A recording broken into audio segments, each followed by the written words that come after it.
ever opened up a can of flour and the flour tasted just like the can? Well, today I'm going to show you one simple trick that will keep your flour smelling and tasting fresh for many years to come.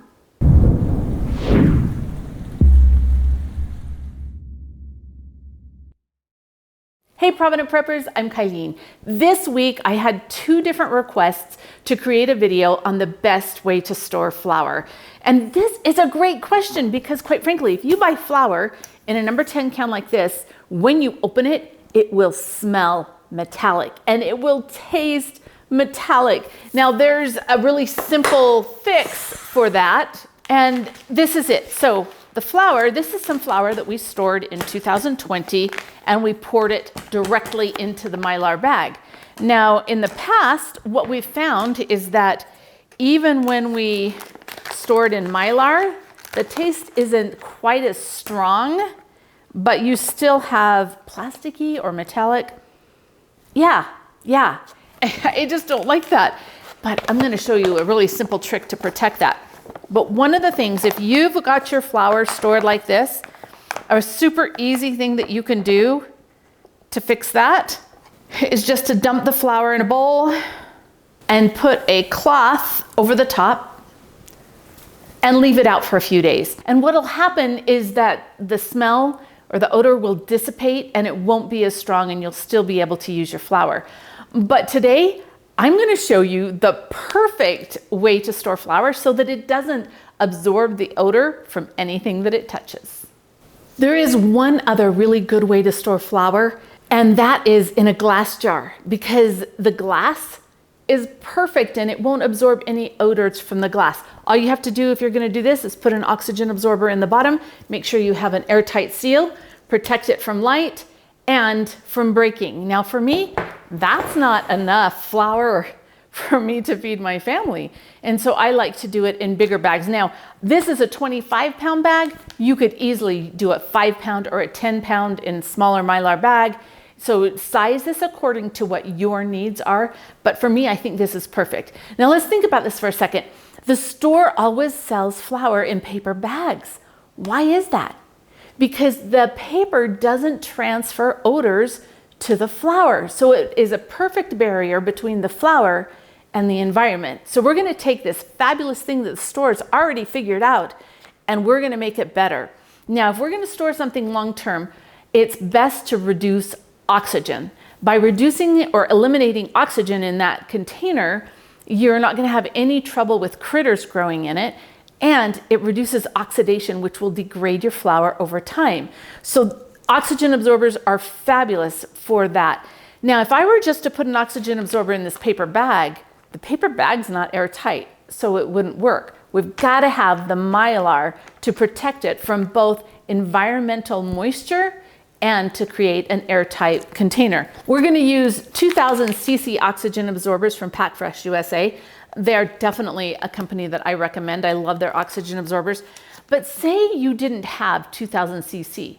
Well, you could use 4 500 cc oxygen absorbers because I have those around a lot. So I won't always have the 2000 cc. So do a little bit of math. You want at least 2000 cc's. So my oxygen absorber, I can tell it's fresh.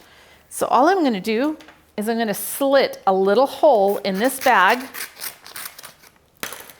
And I'm going to slide the oxygen absorber in there. Now you don't have to do this, but I always do this. I like to tape it up because that prevents the flour from falling out so I don't have a mess. And then I'm going to slide it into this bag. And I'm going to try and push as much air out as I can. And then this is just my normal hair straightener. And I'm going to just tap it in just a few places. And then I'm going to run this along here to make sure that I heat seal it. Some Mylar bags have zip seals. The zip seal is not good enough. You still have to heat seal it. What I've done now is I've created an airtight environment. The oxygen absorber can do its work, But this bag is still susceptible to one thing, and well, I guess to a couple things, to being punctured and also to rodents. So for the flour, which rodents would be so happy to get into, I always put it in a secondary container. If you're packaging smaller bags of flour, you could stuff them all into a bucket and seal them up that way. But what I'll do with these is I'll put it in one of these totes to help protect from rodents. Now, I have to make sure I put the tote in place and then I put the bag in it, because otherwise the tote is much too heavy to move. But for us, we've found that that is a really good way to do it. I'm always gonna label and date. White flour, 2025. This is good on the shelf for at least 5 years. You could push it to 10. I know some people say you could use it for 20 years, and you could theoretically use it. But if you click the card in the corner, it will take you to a video that we created on flours that have been stored in all different containers and for lengths of time. And at the end of this video, we had a taste test where some of our friends didn't know which bread was which, and you'll be able to see what they thought of it. Understand that white flour is a good candidate for longer term storage. Whole wheat flour is not. And I actually had a friend who she was thinking, okay, I'm gonna prepare in advance. So she ground a bunch of her wheat up and stored it, but it all turned rancid.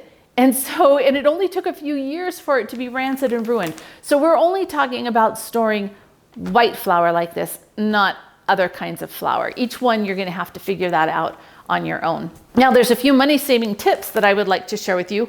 One is that, do you see how this bag is a little bit bigger? Well, when we go to use this, I'm just gonna cut this off, just the sealed part, and I'll dump it in this bucket. This is our flour bucket, and what we do is we have that in the bottom of our pantry, and that's what we use the flour out of all the time. And then I will buy another bag of flour and slide it in here, put an oxygen absorber in there just like I did here, and I can use this several times before it's too small. And then when it's too small for the flour, I can use it for something else. If I dump the product directly in the Mylar, I don't reuse it as much. And the reason why is because it only takes a teeny tiny bit of rancidity to ruin everything. So you've got to make sure that you've got it scrubbed really, really well and that there's none of that other product in there.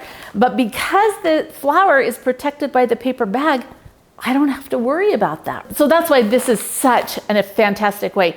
When flour goes on sale, it's a great time to stock up. And then you'll always have flour that you didn't have to buy at full price. And that's how easy it is to store flour, so that you make sure that you always have some flour no matter what's happening with the supply chain or prices or your job status. You'll be able to have flour to bake those pancakes and all those baked goods and things for your family. So now for our question of the day. What experience do you have with storing flour long term? The good, the bad, and the ugly. What's happened? Share with us, and let's all learn from each other. Hey guys, thanks so much for being part of the solution, and don't make food storage harder than it has to be.